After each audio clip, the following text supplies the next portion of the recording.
How can I go on when you leave me, baby? Falling in love goes straight to your heart and your soul, losing control. Die wählen mich da gerade ab. Ruf meinen Anwalt an. Hat sich erledigt. Du wirst Emma nehmen müssen. Du willst Düsseldorf verlassen? Es gibt da so eine Kanzlei in Berlin. Ich hab das Geld nicht mehr. Ich entscheide, wann ein Deal geplatzt ist. Und so wie ich es sehe, schulden Sie mir noch immer 100 Millionen Euro. Wie gedenken Sie, Ihre Schulden zu begleichen? Ich gebe dir das Geld doch ohne Bedingung. Echt jetzt? Kannst du mir mal bitte mit dem Reißverschluss helfen? Super, danke. Ja.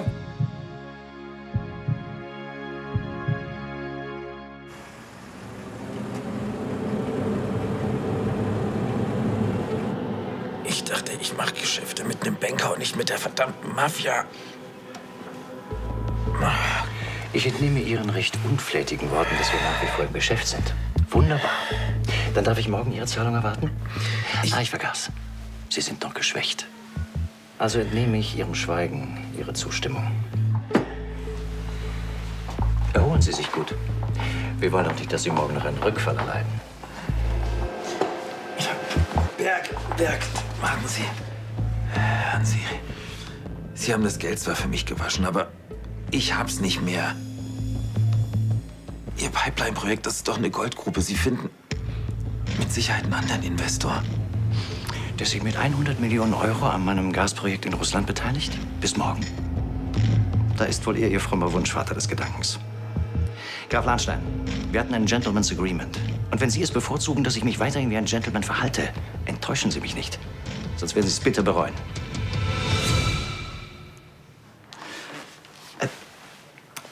Sie kennen doch die nette Redensart. Eine Hand wäscht die andere. Hervorragend. Ich sehe, Sie haben mich verstanden.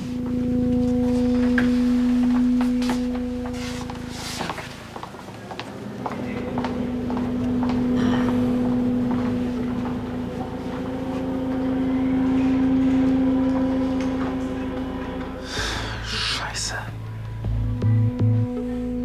Paragraph 14.3.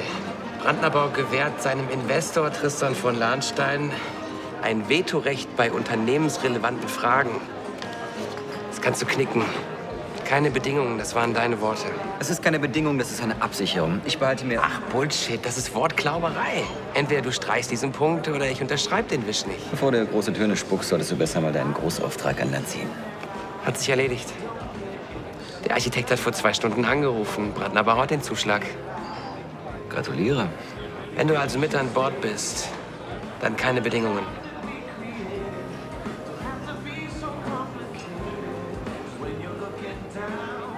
Dann wollen wir mal nicht so sein und lassen die Klausel streichen. Aber ich werde darauf bestehen, über jede wichtige geschäftliche Entscheidung informiert zu werden. Kannst du haben.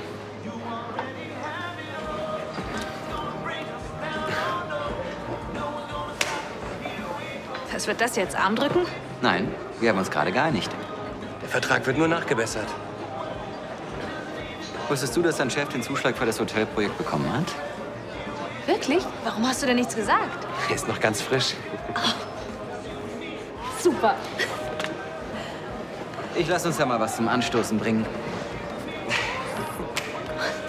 Hören Sie, ich habe jetzt gleich noch Termine und Sie waren doch ohnehin praktisch fertig mit der Untersuchung, nicht wahr? Nicht wirklich. Dass Ihre Broker-Aphasie so schnell und spontan abgeklungen ist, ist zwar kein Einzelfall, aber Sie hatten trotzdem sehr großes Glück. Hören Sie, es ist wichtig, dass Sie zu der Nachuntersuchung erscheinen, Herr von Lahnstein. Ja, ich bin doch da. Ihr Blutdruck ist ziemlich hoch. Das könnte vielleicht daran liegen, dass ich gerade ein kleines bisschen ungeduldig werde. Wie gesagt, ich habe Termine. Die werden wohl warten müssen. Das tun sie aber nicht. Und wenn ich mich nicht gleich darum kümmere, hat das noch ganz andere Auswirkungen auf meinen Blutdruck. Doc, mir geht's gut. Ich muss nur einfach weiter.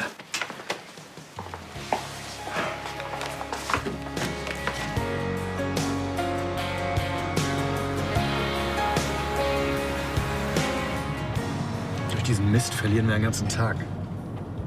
Wer weiß. Vielleicht ist bei der Marktforschung was ganz Spannendes bei rumgekommen. Meine Mode ist kein Konsumgut. Man trägt sie, um mit ihr zu leben. Marktforschung, das braucht kein Mensch. Doch. Kunden, die die Verantwortung für Erfolg und Misserfolg in der Abteilung Statistik abgeben, damit sie ihre Hände in Unschuld waschen können. Hat mein Prof in meiner Modeschule gesagt. Martha, gewöhn dich dran, wenn du Designerin bist und deine Entwürfe Erfolg haben. Da steht immer jemand anders vor der Kamera und rühmt sich damit, dass er dein Potenzial vor allen anderen erkannt hat. Und wenn sie floppen, dann bist du schuld, weil du die Vorgaben der Marktforschung nicht einhalten konntest.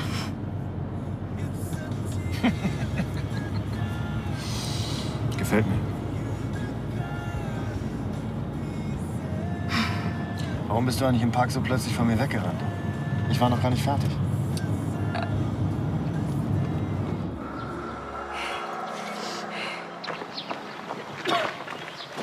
Es geht schon. Seitenstechen? In die Arme. Und atme in den Bauch. Ausatmen.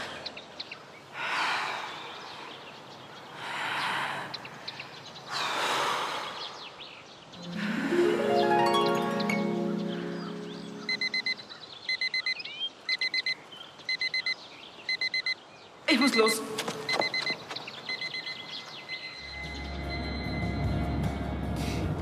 Die Uhr, dieses Pulsding, da war mir eingefallen, dass Jessica hat den Schlüssel vom Lagerraum. Ja, und sie macht heute Homeoffice und da dachte ich, es ist besser, dass ich ihn abhole, um das hier für dich rauszusuchen. Du hattest doch diese Wasser-Container-Idee. Das hast du alles noch rausgesucht? Na klar. Was glaubst du, was ich sonst mache? Gut. Dann können wir jetzt auf dem Flug nach München an der neuen Kollektion arbeiten. Ja, halt mal.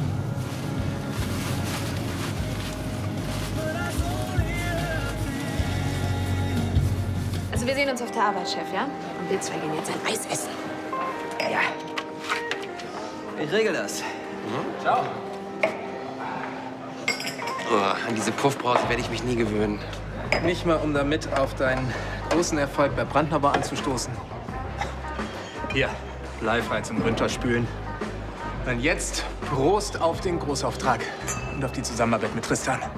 Und auf Bella. Stimmt. Ohne deren hartnäckige Hilfe wäre es nie so weit gekommen. Brandnerbau ist für die nächsten 2 Jahre safe. Wenn alles gut geht. Wieso sollte es nicht? Naja, das ist das größte Projekt, das wir bisher gestemmt haben. Ich muss alles auf eine Karte setzen. Alle anderen Aufträge absagen, Subunternehmen anheuern. Wenn da irgendwas schief geht, dann gute Nacht, Marie. No risk, no fun. Du schaffst das schon, Andi. Danke. Ja, außer wenn Tristan wieder irgendwas macht. Mach dir mal keinen Kopf. Geschäftlich gesehen kann man gut mit ihm auskommen. Weißt du, ich habe mir damals doch auch einen Kopf gemacht, ob ich hier wirklich als Geschäftsführer anfangen soll, aber Tristan ist ein Profi. Ja, bei dir vielleicht, aber bei uns, wir können uns nicht riechen. Das kann sein, aber das meine ich ja mit Profi. Tristan kann gut zwischen Privatkram und Business trennen. Es sei denn natürlich, ihr kriegt euch mal wieder wegen meiner heißen Schwester in die Haare. Ey, das Thema ist durch. Bella interessiert mich nicht. Dann The more we change, the more your eyes stay open and I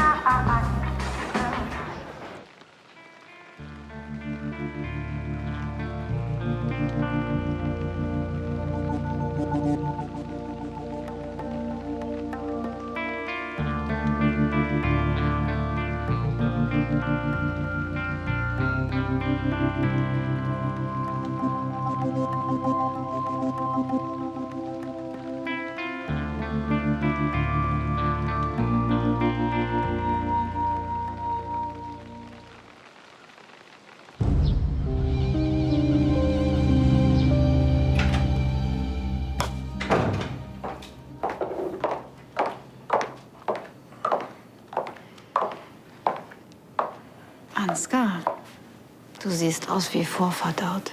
Leg dich hin. habe ich keine Zeit. Ich habe ein Problem. Sebastian. Da kannst du dich entspannen. Sebastian hat seine Niederlage eingesehen und uns das Feld überlassen. Er ist auf dem Weg nach Berlin. Eine Kanzlei dort hat ihm eine Partnerschaft angeboten. Wir sind ihn los. Frank, doch nicht jetzt. Doch nicht jetzt? Das musst du mir erklären. Tanja, du kannst dir... Du kannst dir sicher vorstellen, dass es nicht ganz leicht war, das Geld von den Firmenkonten verschwinden zu lassen. Ich brauchte Hilfe. Banker aus Frankfurt. Im Gegenzug habe ich ihm zugesagt, mich an dem Pipeline-Projekt in Russland zu beteiligen. Und? Heute durfte ich ihm erzählen, dass ich gerade nicht besonders flüssig bin. Jetzt macht er natürlich Druck, will sein Geld. Ansonsten netzt er mir einen Schläger auf den Hals. Kleinen Vorgeschmack hatte ich schon. Über welche Summe reden wir hier? 100 Millionen. In etwa das, was nach dieser Explosion noch übrig sein dürfte. Wir müssen dringend rauskriegen, wo Sebastian das Geld hat.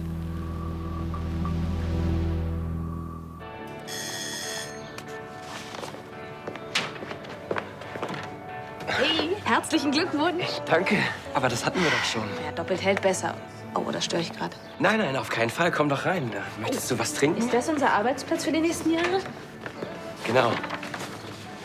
Hier ist das Erdgeschoss mit Restaurant, Lobby, Wäscherei und Versorgung. Ach so, und hier gibt's doch beispielhaft eine Etage mit Zimmern. Davon gibt's sogar gleich 3. Echt ein Kasten. Viel Arbeit. So, und das Fundament steht schon, richtig? Genau. Und der Rohbau quasi.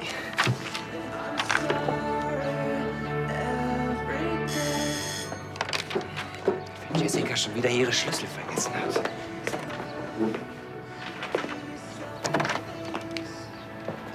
Hey. Hi. Willst bestimmt zu Bella. Das sind die überarbeiteten Verträge. Guckt uns gerade die Pläne vom Hotel an. Was genau steht denn davon jetzt schon? Wisst ihr zwei könnt das doch einfach mal in Ruhe klären, oder? Ich wollte mir noch die Haare waschen. Bis gleich.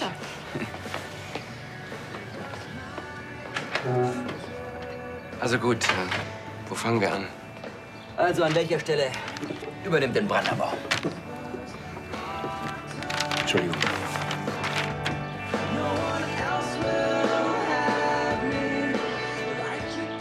Ich konnte doch nicht ahnen, dass der Kerl zum gewalttätigen Mafioso mutiert. Oh, das konntest du nicht ahnen. Ansgar, man muss sich doch über die Leute informieren, mit denen man Geschäfte macht. Gott, das hab ich doch.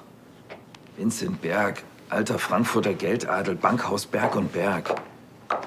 Sein Alter hat alles seinem Bruder vermacht, deswegen macht er ganz gern ein paar nicht ganz legale Geschäfte. Wie auch immer, Tanja. Wir müssen das Geld finden. Und wo glaubst du, tun wir das? In Sebastians Suite? Natürlich nicht. Aber vielleicht ein Hinweis darauf. Nach dem Motto Liebestagebuch. Ach, wie gut, dass niemand weiß. Gott, Tanja. Herrgott, Ansgar, Sebastian ist nicht blöd. Das hat er hinreichend bewiesen. Ja, und genau deswegen hat er das Geld auch nicht zu einer Bank gebracht. Dann hätte er den gleichen Fehler gemacht wie du. Ich will doch nur, dass du dich mal in seiner Suite umschaust. Er ist gerade auf dem Weg nach Berlin. Eine bessere Gelegenheit kommt nicht. Ich würde es auch selber machen, aber...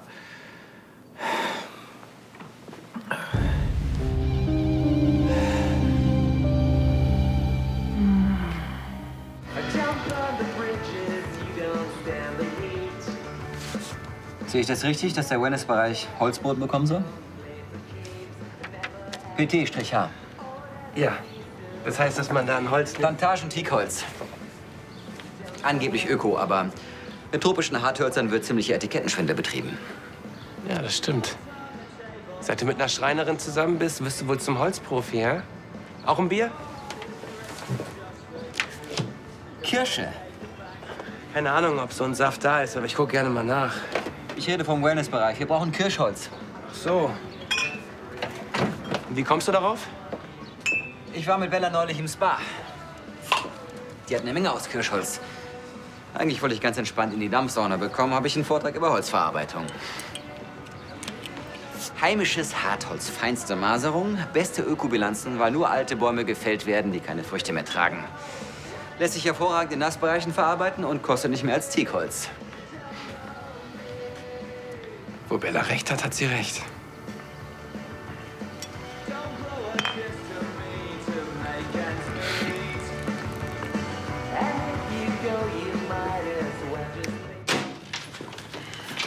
schlecht ist es doch jetzt überhaupt nicht gelaufen. Zu hart, zu kalt, zu abweisend. Du musst das halt als eine Art Anregung nehmen. Und vielleicht kann man ja auch noch mal mit ihm quatschen. Ich will jetzt nur noch unter die Dusche und dann ins Bett. Entschuldigung, du, das ist... Juri, ich glaube, das ist mein Zimmer.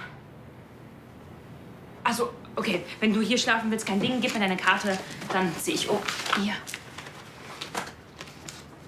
Ich habe 112. Das bin ich. Ich habe auch 112. Bin ich nur von Idioten umgeben? Entschuldigung. Nein, ich meine die Leute an der Rezeption. Okay, du bleibst hier.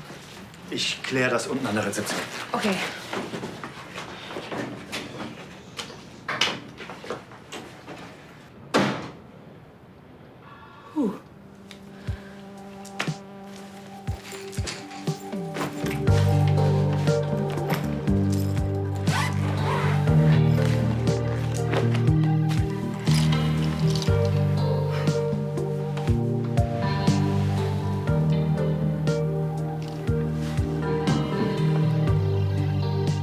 Hallo.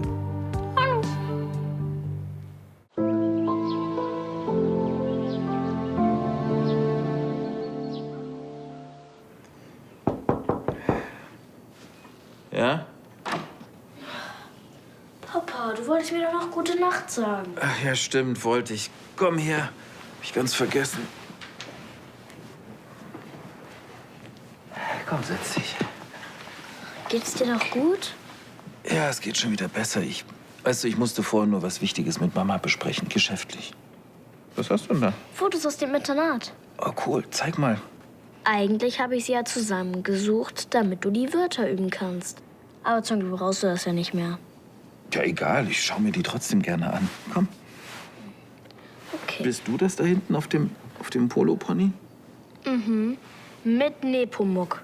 Und Nepomuk ist voll cool. Mhm. Mhm. Ach ja. Und das da ist mein Pony. Dexter. Hm. Ja. Ach ja, und das war im Winter. Beim Skifahren. Und das ist unser Haus. Also da, wo unsere Zimmer sind. Aber das weißt du ja eh schon von deinem letzten Besuch. Du denkst ja wieder nur an deinen Geschäftskram. Was? Nein. Entschuldige, ich habe dir natürlich trotzdem zugehört. Weißt du, dieser Geschäftskram, das ist auch wichtig. Schau mal, damit wir uns all die tollen Sachen leisten können. Dein Internat und für Nepomuk dein Pony. Dexter. Mein Pony heißt Dexter. Ja. Sag mal, du hast mir überhaupt nicht zugehört. Also ich fand's besser, als du noch krank warst. Entschuldigung. Ich bin trotzdem froh, dass es dir gut geht. Ich weiß.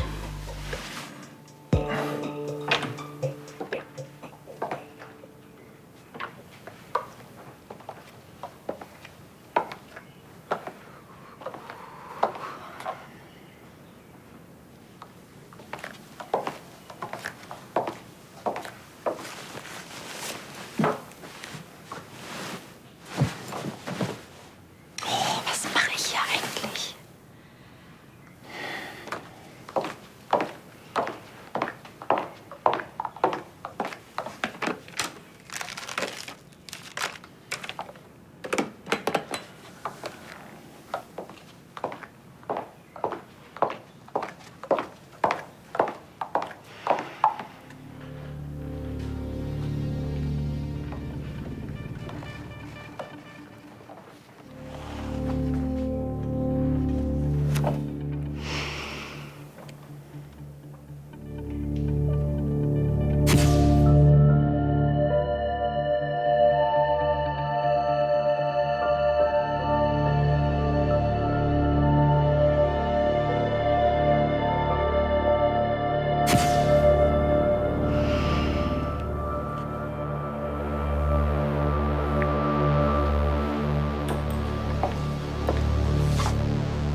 Darf ich fragen, was Sie hier suchen? Musst du hier rumschleichen wie ein Schlossgespenst? Oder verdienst du dir ein bisschen was als Nachtwächter dazu? Ich habe Sie was gefragt. Nicht, dass es dich irgendetwas angehen würde. Ich will Ansgar besuchen. Dann haben Sie sich wohl in der Tür geirrt. Ich hatte ein paar Ohrringe vergessen, als ich hier ausgezogen bin. Sebastian hat all Ihre Sachen von Justus aus der Suite entfernen lassen. Gut, dann werde ich Justus nach den Ohrringen fragen. Ja, tun Sie das. Und jetzt? Ich rufe Ihnen auch gerne ein Taxi. Ach, nicht, dass du denkst, ich lasse hier irgendwas mitgehen.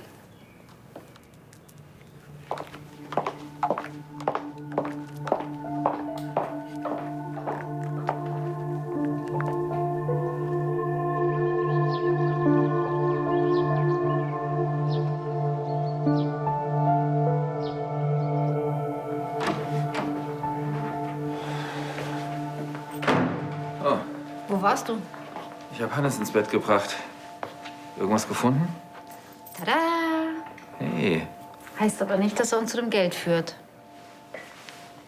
wo hast du ihn denn her? Der war in so einer kleinen Schmuckschatulle. Das Versteck sagt ja wohl alles.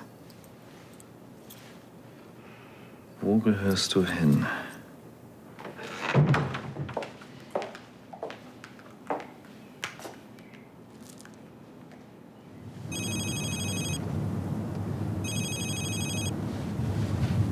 Ja? So hast du dir das also gedacht? Machst dich einfach heimlich aus dem Staub. Wieso heimlich? Rebecca weiß doch Bescheid. Du wirst hier gebraucht. Und das weißt du. Ach ja? Von euch? Damit ihr mir wieder in den Rücken fallen könnt? Dieses gekaufte Gutachten. Das wäre nicht richtig gewesen. Und schon gar nicht nach Ansgars Genesung. Wir werden einen anderen Weg finden, ihn loszuwerden. Ja, das gleiche hat Rebecca auch schon gesagt. Das Dumme ist nur, mir fällt keiner mehr ein. Und überhaupt, selbst wenn, wofür? Damit ihr mir wieder einen Strich durch die Rechnung machen könnt? Ich kann nicht verstehen, Sebastian. Du fühlst dich von uns im Stich gelassen, aber so ist es nicht. Bitte. Du bist der Einzige, der es mit Ansgar aufnehmen kann. Elisabeth, ich kenne die Leier. Ich habe einfach keinen Bock mehr, ständig hinter euch aufzuräumen. Ihr wollt Ansgar auf dem Thron, bitteschön, aber dann lebt auch mit den Konsequenzen. Ich bin raus. Raus? Du bist ein Familienmensch. Da ist man nicht einfach so raus. Hallo? Du gibst also auf? So kenne ich dich gar nicht. ES. Economy Suites. Elegant Suite Hotel. Mein Gott, da gibt's 100 Hotels, die in Frage kommen. Ich weiß nicht. Für ein Hotelsafe oder ein Bankschließfach ist auch eigentlich ein bisschen klein, oder? Ja, aber was dann? Vorn ES, hinten 42. Was kann das denn sein? Oh, sein Sportclub. Elite Sports. Du meinst, der spinnt? Ja. Obwohl, versteckt er wirklich 100 Millionen in seinem Spind? Na ja. Kein Mensch würde je drauf kommen. Ja, wahrscheinlich wird sich gar nicht mehr interessieren. Aber eins noch. Ich habe Tanja erwischt in eurer Suite. Sie hat rumgeschnüffelt. Weißt du, ob sie auch was mitgenommen hat? Das konnte ich leider nicht sehen, aber sie stand an deinem Schreibtisch und hatte eine Schatulle in der Hand. Angeblich hat sie Ohrringe gesucht.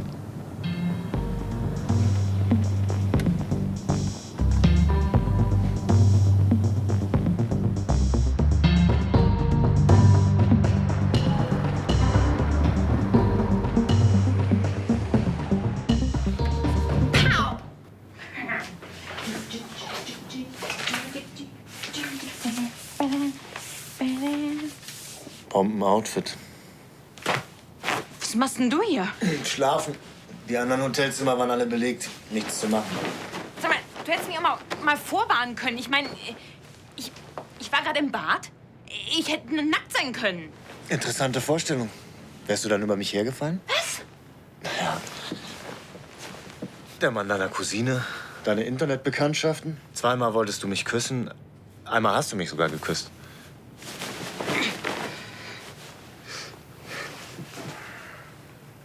Willst du wirklich da unten schlafen? Ah! Ich hab's gewusst, du Luder. Ich hab das nur so gesagt, weil das total unbequem aussieht. Scheiße, ich sollte wahrscheinlich meine Unterhose lieber wieder anziehen. keine Unterhose an? Ist das ein Problem? Du, das, ist dein Ding. Du kannst, anziehen, was du willst oder auch nicht anhaben, was du willst. Das hier ist mein Schlafbereich, das ist dein Schlafbereich und das ist gut so. Ich bin nicht nackt. Ach so? Na dann, gute Nacht.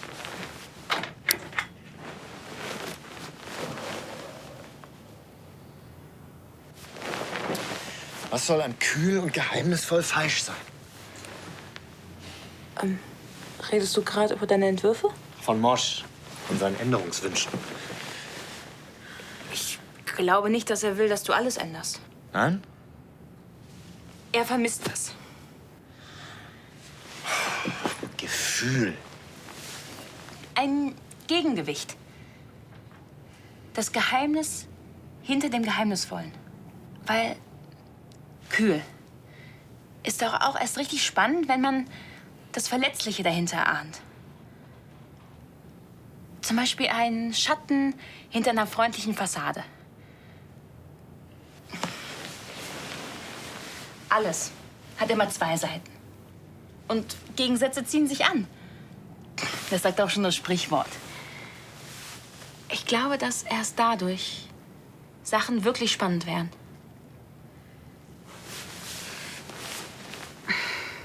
Vielleicht meinte Mosch sowas in diese Richtung.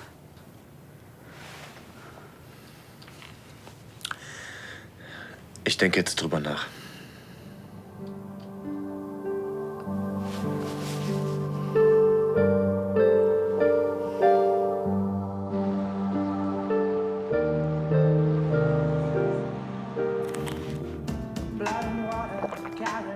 Ja, doch. Kirschholz finde ich gut. Ich muss nur gucken, ob das zu dem Design passt, was der Architekt sich vorgestellt hat. Weil der dachte nämlich... Was hältst du davon, wenn wir den Sparbereich einfach zusammen besichtigen? Ich kenne den Besitzer. Ich kann uns sofort einen Termin geben lassen. Ja, morgen Vormittag wäre gut. Also morgen Nachmittag treffe ich den Architekten. Da könnte ich ihm das dann gleich vorschlagen. Alles klar. Und wir sollten auf jeden Fall Bella mitnehmen, damit wir die Kirschholz-Informationen dabei haben. Aber pass auf, dass ihr hinterher nicht das Ohr blutet. Keine Sorge, mich interessiert sowas. Weißt du, was das Verrückte ist? Mich auch. Seit ich mit Bella zusammen bin, da mache ich Sachen, die ich normalerweise einfach nicht machen würde. Zum Beispiel in kleine Baufirmen investieren. Zum Beispiel. Oder Stadien mieten und Fußball spielen. Na, nee, das war kein Fußball. Das, was du gemacht hast, war gegen den Ball treten. Wie auch immer. Was tut man nicht alles für die richtige Frau? Weißt du was, ich glaube, es ist schon spät geworden. Wenn wir morgen Vormittag noch irgendwas besichtigen wollen, dann sollten wir jetzt in die Falle gehen. Du hast recht. Ich gebe dir Bescheid, sobald ich den Termin habe. Prima.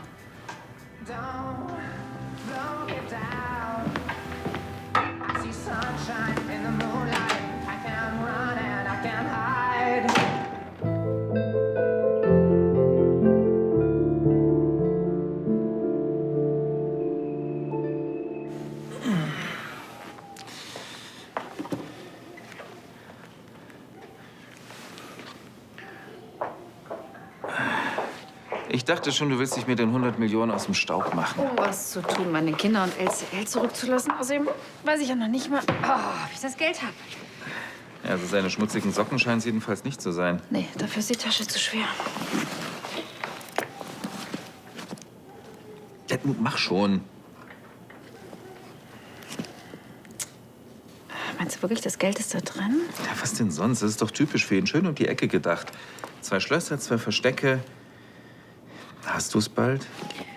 Wie wär's, wenn du versuchst, dich mit deinen Reißzähnen durch den Stoff zu schlagen? Vielleicht hätte ich doch mit dem Geld durchbrennen sollen. Das geht hiermit nicht. Ich brauche eine Haarnadel oder Werkzeug oder... Moment. Da habe ich eine bessere Idee. Oh Gott.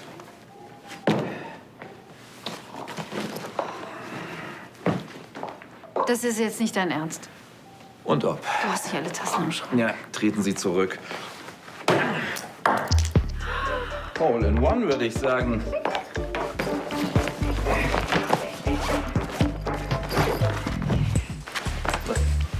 Kommt da noch was? Warum ist denn diese dämliche Tasche... Scheiße, Sebastian hat uns reingelegt. Ich hätte es wissen müssen.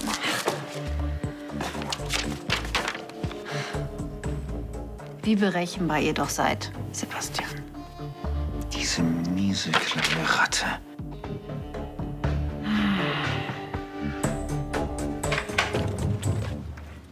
Hey. Hi. Habe ich eine kleine Party verpasst? Ach, ich hatte nur ein Geschäftsgespräch mit meinem Investor. Du hast 4 Bier lang mit Tristan ausgehalten? 6. Und ich sehe nirgends Blut. Liegt der tot im Bad? Er ist lebend wieder gegangen.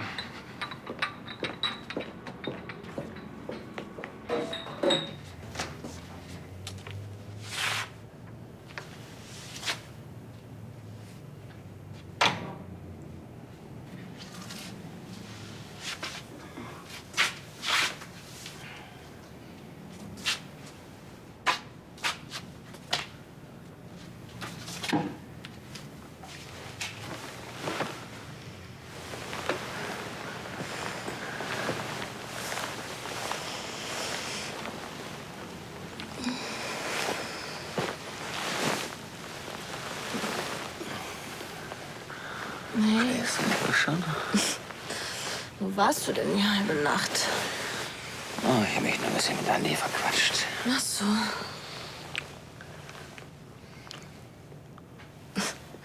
Und du hast dich mit Andi verquatscht. Naja, wenn man sich auf Themen beschränkt, von denen er was versteht, kann er sogar einen ganzen Satz reden und manchmal kommt ganz Adäquates bei raus.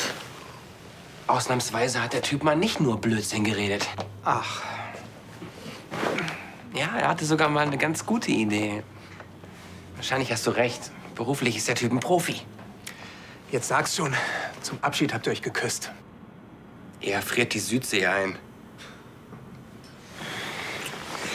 Wir haben uns so ein bisschen über das Hotelprojekt unterhalten, ohne uns dabei in die Gurgel zu gehen. Schön, wenn ihr euch wenigstens geschäftlich einig seid, dann... Ich hab dir ja gesagt, dein Geld ist gut angelegt. Und Andi versteht dann vielleicht auch mal, dass du gar nicht so ein eitler Angeber bist. Hat er das etwa gesagt? Nein, das ist von mir. So siehst du das also. Ja.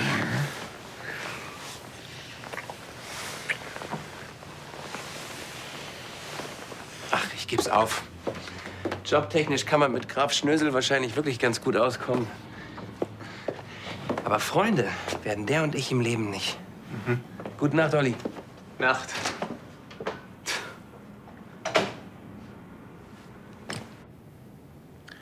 Du hast recht. Es ist wirklich verdammt unbequem hier.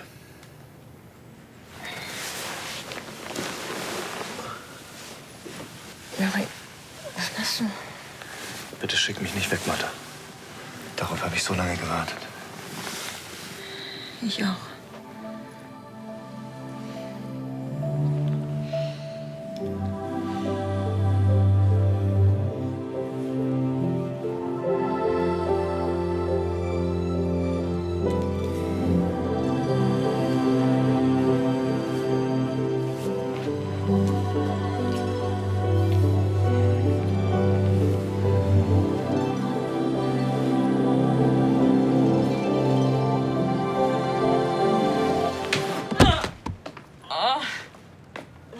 Wilde Nacht gehabt? Warum? Träumst du immer so laut? Ich. Ich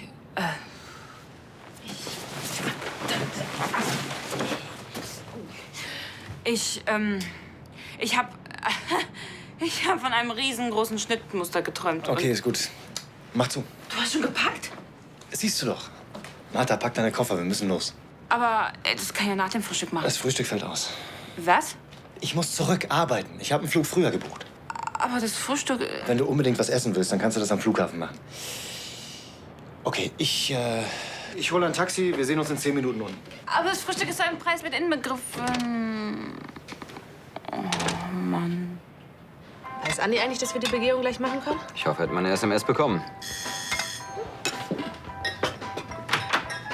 Morgen. Morgen. Ich bin dann startklar, oder? Seid ihr noch am Frühstücken? Komm rein. Wir können sofort los. Ich warte noch auf einen Anruf wegen des Termins. Willst du was essen? Ja, klar.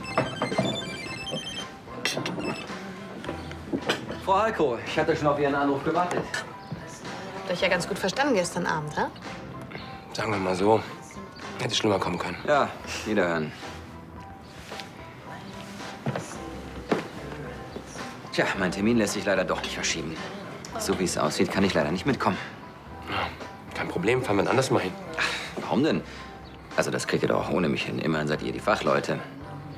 Guck dir einfach alles in Ruhe an und dann wirst du schon sehen, ob das mit der Kirschholzverschalung alles funktioniert.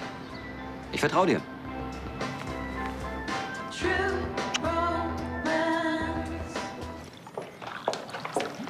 Guten Morgen. Morgen. Bist du schon wieder zurück aus Berlin? Ich war gar nicht da. Ich habe schon anders überlegt. Aufgeben ist ja keine Option. Bin sehr froh. Wir werden schon noch andere legale Mittel und Wege finden, wie wir Ansgar das Handwerk legen können. Naja, er hat uns reingelegt und jetzt ist er eben weg. Wir finden das schon, keine Sorge.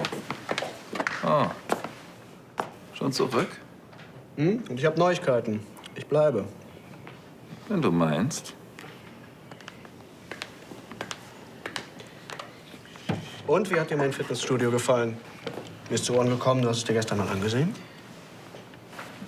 Ich weiß nicht, was du meinst. Da ihr beiden ja so gerne in der Dreckwäsche von anderen Leuten wühlt, habe ich mir gedacht, ich nehme dem Ganzen mal ein wenig das Abstrakte.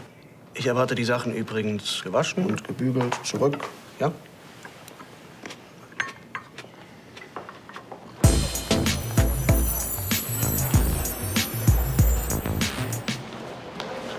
Also ich brauche jetzt erstmal einen Kaffee. Ja, mach mir auch einen. Hi, du bist ja wieder da? Hey, ich habe Jessica Arbeitsunterlagen vorbeigebracht, falls sie gestern vorgearbeitet hat, damit sie heute wieder Homeoffice machen kann, aber ist ja auch egal. Oh, was so schlimm? Schlimm, nicht schlimm. Auf jeden Fall hat es damit begonnen, dass wir erstmal im gleichen Zimmer übernachtet haben, weil nichts mehr frei war. Das heißt, ihr habt im selben Bett? Habt ihr mit... Na, habt ihr nicht? Nein. Mein Gott. Juri hat auf dem Boden geschlafen und ich hab überhaupt nicht geschlafen. Aber ich meine, wir auch. Da liegt er dann einen halben Meter neben mir, ja, nackt. Also fast nackt. Die Unterhose hat er an. Immerhin, aus Sicherheitsgründen. Das ist klar, dass man nicht an seinen Zahnarzt denken kann. Aber wie war denn der Abend vorher? Gut, wir haben über Mosch und die Kollektion geredet. Und dann habe ich wieder was total Blödes gesagt. Und über Liebe und dass man sich auch mal hinter die Fassade gucken lassen muss. Und dann... Und dann war ihm klar, dass es um ihn geht und dann hat er wieder komplett dicht gemacht. Ja. Und seit heute Morgen redet er nur das Nötigste mit mir. Aber gestern, da haben wir richtig geredet, weißt du? Also ich habe geredet und er hat zugehört. Und aber jetzt... Ach, das hat doch alles überhaupt keinen Sinn.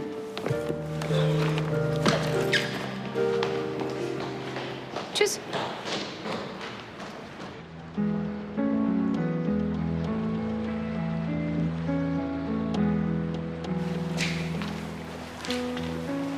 Also ich bin für Kirschholz anstatt Teak. Das ist auch noch günstiger.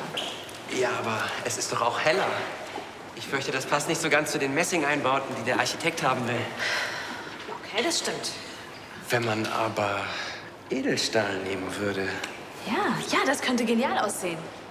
Ich werde es dem Architekten mal vorschlagen. Ja, und wenn du es dann noch geschickt anstellst, dann...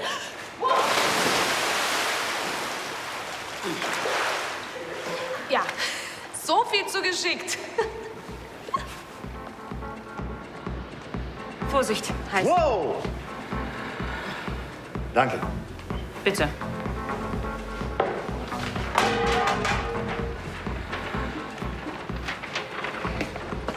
Sagst du gar nichts dazu? Was?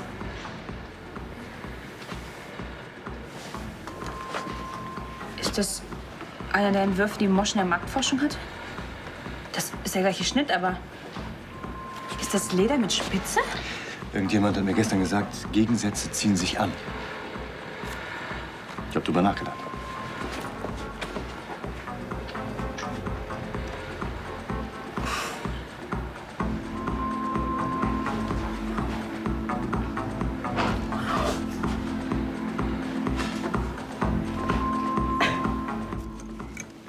Danke.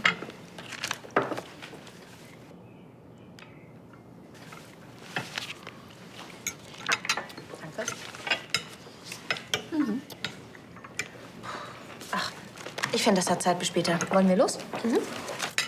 Wir machen heute einen Segelturn. Oh, viel Spaß. Danke. Was macht eigentlich dein Hörsturz? Viel besser. Dank Marlines Anti-Stress-Programm.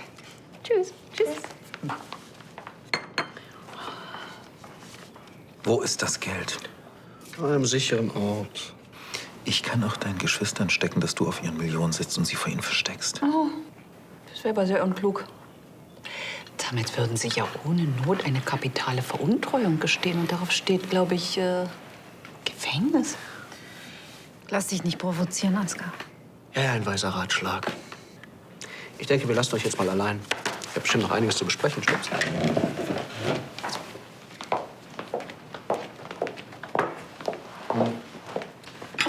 Was ist mit Berg?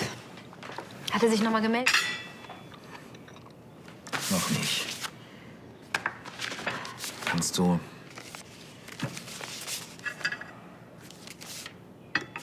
Kein Absender drauf. Das ist ein Foto von dir. Mit Text.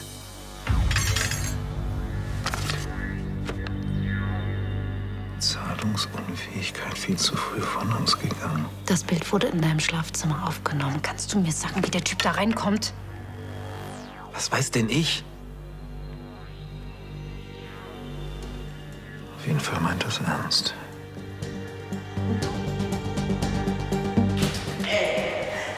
Wenn du dich jetzt mal wieder eingekriegt hast, kannst du mich auch wieder rausholen. Ja, entschuldige, aber es sah so komisch aus. Ja, haha. Das ist komisch, ja? Ja, sehr komisch. Kriegst du es zurück? Ja.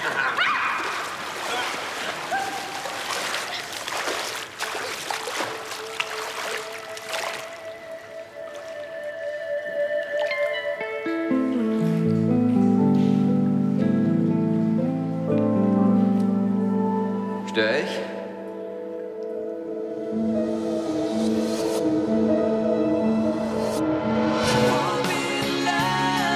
Go straight to your heart.